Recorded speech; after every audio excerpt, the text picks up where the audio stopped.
Katie Copenhagen Designs, and today I just wanted to show you something that is in the catalog that you might not notice. One, did you notice this? This is me. This is me and my friend Tammy and my friend Rhonda, and we are in every one of the catalogs, both the annual and the seasonal, so that's just fun. But the other thing is when you look at each of the collections, so here we have the Silver Bells collection, and you'll always notice that there's the paper packet, the coordinating cardstock, the additional embellishments, and then there's this, the digital art. So this digital art right here is what I kind of wanted to talk about. So that is the one for the kit, the card kit, and then we switch to Evergreen. And then in Evergreen, we have the papers, the coordinated cardstock, the extra die cuts, and then here's this digital kit. And so this digital kit is what I wanted to talk to you about. There are so many elements in here that are really great. These little houses are very sweet. You got a couple of different titles here. And then you have this whole complete layout, and that is what I wanted to show you. So just to go over, I just grabbed my laptop here, and I'm just gonna show you really quick if I can make, we're gonna go here. So this is the die cut. This is here. You look under digital art.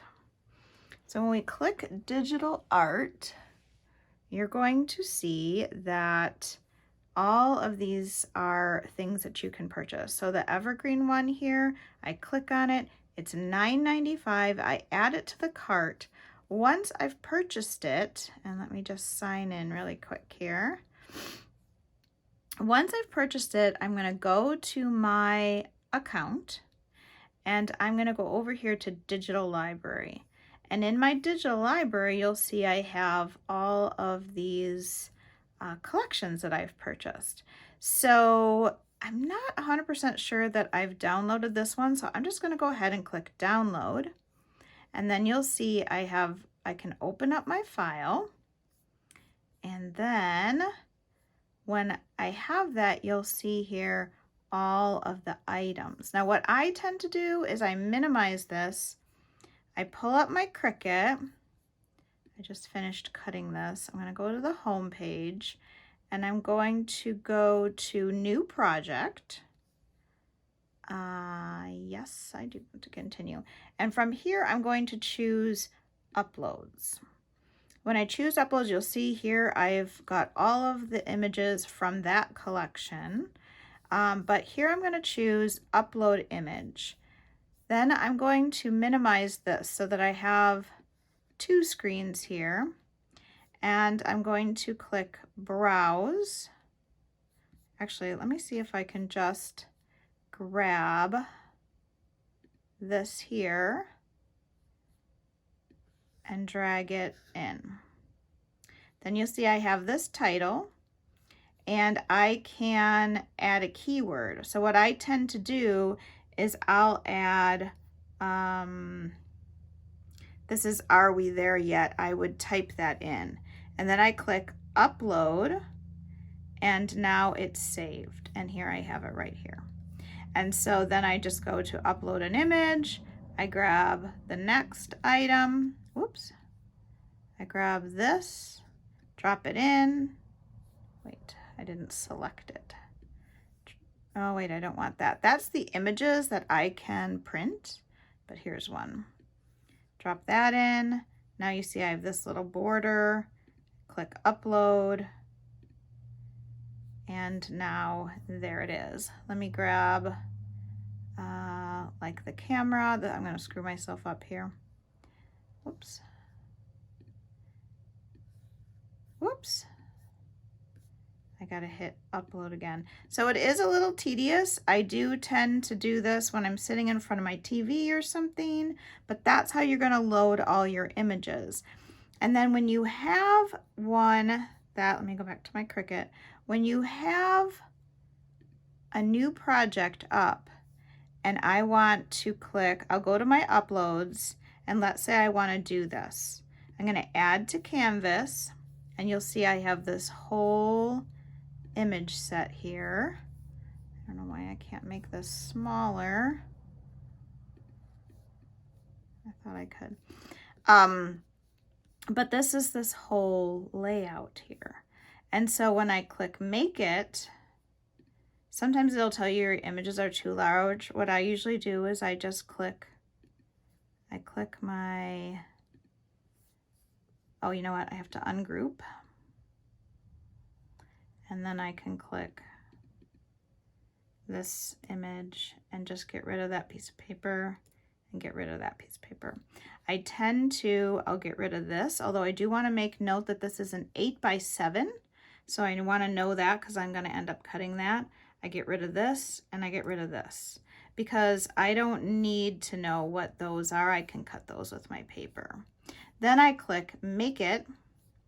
It brings it here, and now I have all of my papers that I'm going to be cutting out, and I'm just loading them. The other thing is I will tend to do, let's see, what's a good one? Like this one, I'll hit mirror. I always hit mirror, and then I hit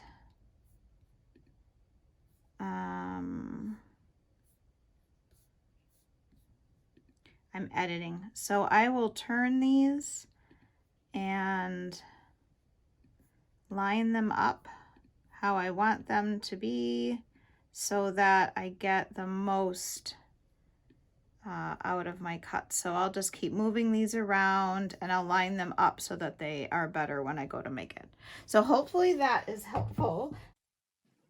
And now I'm going to speed the video up so you don't have to watch me painstakingly take this paper off the Cricut mat. It is helpful to have a Cricut mat that's not too sticky, but that is sticky enough. You kind of just get used to what a good stickiness is because you don't want it to be so adhered to the mat, like with a brand new mat, that these just won't come off. The tags would be something I could do on a brand new mat because they'll peel up nicely, but these intricate cuts, I want a mat that I've used several times. It's tacky enough to make everything stick nicely, but not so tacky that it will tear my paper. So then I'm just gathering up all the separate little cuts, and it does take a while. There's a lot of mats that you just keep feeding through your Cricut machine.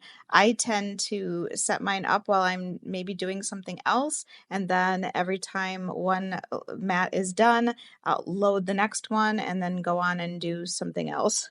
I chose to mat this on, I believe it's Seafoam, and I chose the darker color of Seafoam. And again, gluing that all down was a little bit much. I used my Bearly Art glue with the fine tip applicator and just took my time to place enough adhesive all over the back of that so that it would adhere down nicely. But it did, and I love that background. I thought about skipping that background because it was a bit much to do as far as the cutting and then the peeling it off the mat and then putting all the adhesive down. But I really do think it's very, very pretty. It adds some texture and then just the visual interest. So now I'm just using that same Bearly Art glue with the fine tip applicator to add adhesive to the back of this Wonderland word. So it cut out thin in black, and then it had a white background. And again, that's just right. All I did was press one button, then rearranged a few things on my mats, and then just fed my mats through. So no extra thoughts on how to design it. It's all right there for you. It's so pretty. And each of these tags with all the little details are so nice in these Cricut collections from close to my heart. And I really shouldn't say Cricut collections because they are SVG collections. So you can upload them to Cricut, but you can also use them on a Silhouette. Maybe there are other cutting machines that I am not familiar with, but I think that's why they've gone to the SVG route because they can be used on multiple machines.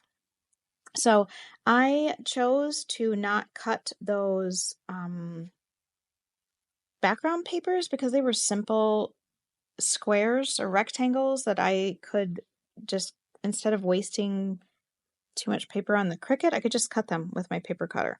So I went through my mix-in collections looking for one that I thought might work, and I chose this one thinking that really either side of this, and I had noticed that it was an 8x7, and at first I thought maybe that would work, and then I just decided it wasn't enough. It kind of competed with that background. I also grabbed this from the Christmas, let's see, Home for Christmas collection.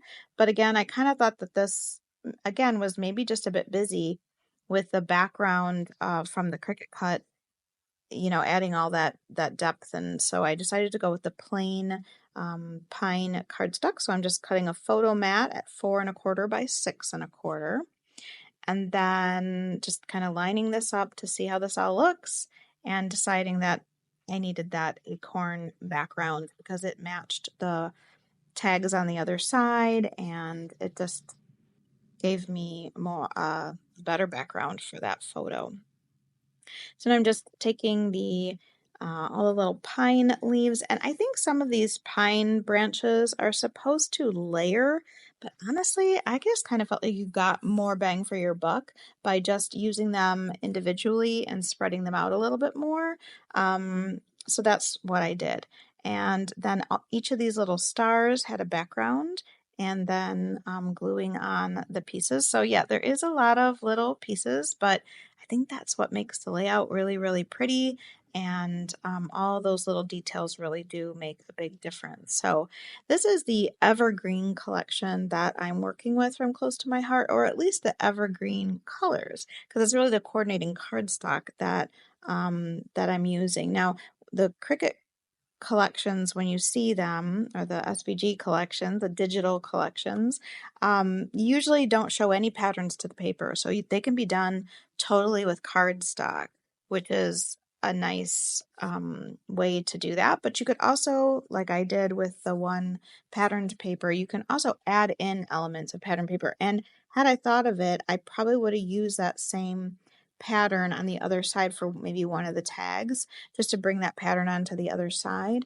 But I ended up thinking it was fine. I didn't need to do that. But so you could do pattern papers, but it's kind of nice with all the details to have the ease on the eyes of the cardstock.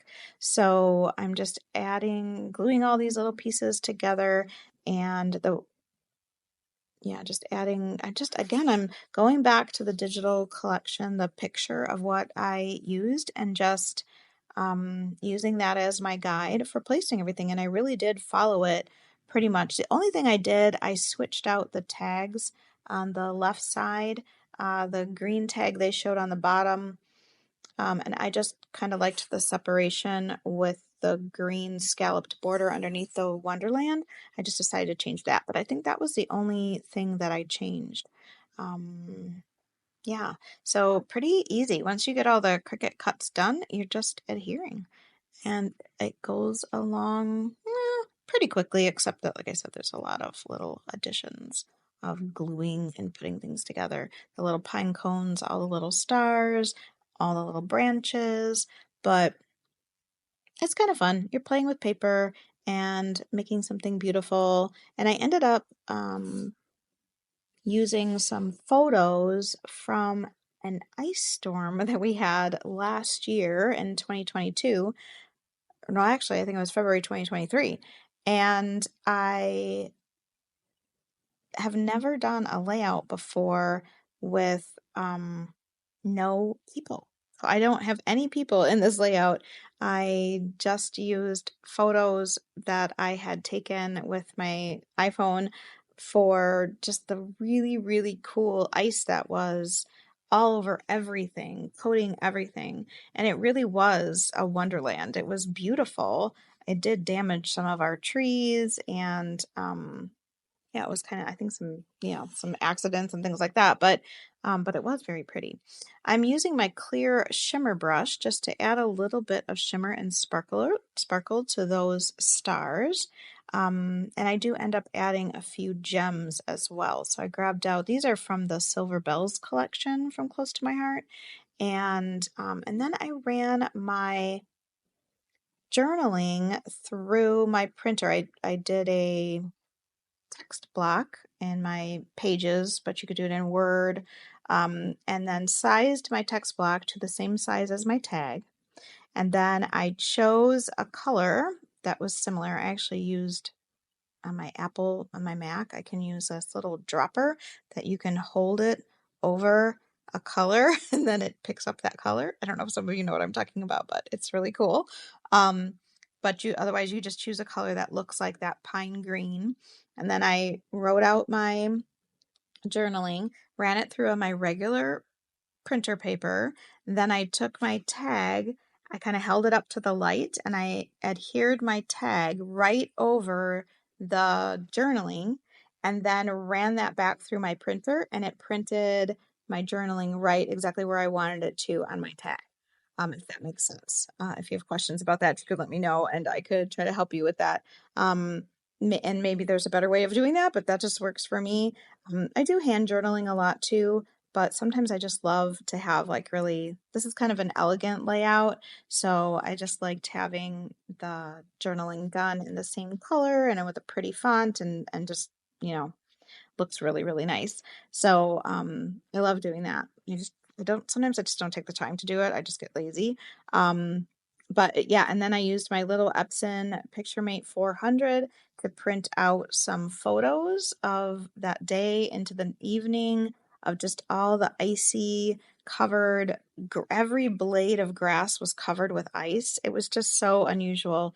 And I had a picture of the pine trees, which I thought went really well with this collection with all the pine branches. And again, each needle was covered in ice, every branch. It was so cool. It was really, really cool. So I thought the pictures were perfect for this layout. And even though I don't have any of us, I don't have myself or my kids or my husband or any people in my photos, I still think that it worked and I liked it. And it documents a thing that happened. And I know in our old farmhouse, sometimes it's fun to hear the stories of a big snowstorm that happened in a particular year. So I do think that that is worth documenting. So, and I love that I can just do the individual sizes that I need with that little PictureMate 400 and just get exactly what I needed. And I had more pictures than what I put on this layout, but I just chose what I thought were the best ones and then went with that. And I'm using my T-square ruler to line up where I want those to be. I knew that that center tag was right in the center, so that helped me line these up. And I just kind of picked a spot that seemed like a good even spot to have those land at the bottom and just went with that. Because I don't have any measurements from the layout, you just have to kind of eyeball that and make your best guess. I thought they lined up well. So just fussing around with this until I get them all adhered and not putting adhesive under the top part of that layout or that tag so that because I knew I was going to be tucking those little greenery pieces behind there. I used some foam tape to pop up all the stars on the layout and the pine cones because that helps just create some dimension and visual interest. And then my last little cluster down here in the corner, adding those little pine, and I'm using a combination of my Bearly Art liquid glue that dries clear and is so easy to use, my favorite, and then also using my tape runner and then the foam adhesive, depending on what I needed to do. I love the Close to My Heart foam adhesive. It cuts so nice. The backing peels off so nice. It's nice and strong. It's very, very nice. And then adding those little dots in from the Silver Bells collection. And that is it. There's a few close-ups of the clusters and adding a little bit of sparkle with the dots and the shimmer brushes. And again, like I said, you could do some random stamping on the back of those tags to add a little bit more interest, but I actually think it turned out really well and think it had enough going on and I was very happy with it. So check out the digital collections on my website at kitty.closetomyheart.com. If you click shop and then go to categories, there's a spot for digital collections and you'll see all the ones that we have. And yeah, download some and have some fun cutting. Let me know if you have any questions. I'm happy to help you, and can go over any of the downloading and uploading and that if you have any more questions about that. And so that is it for today. Thanks for watching, and until next time, happy crafting. Bye-bye.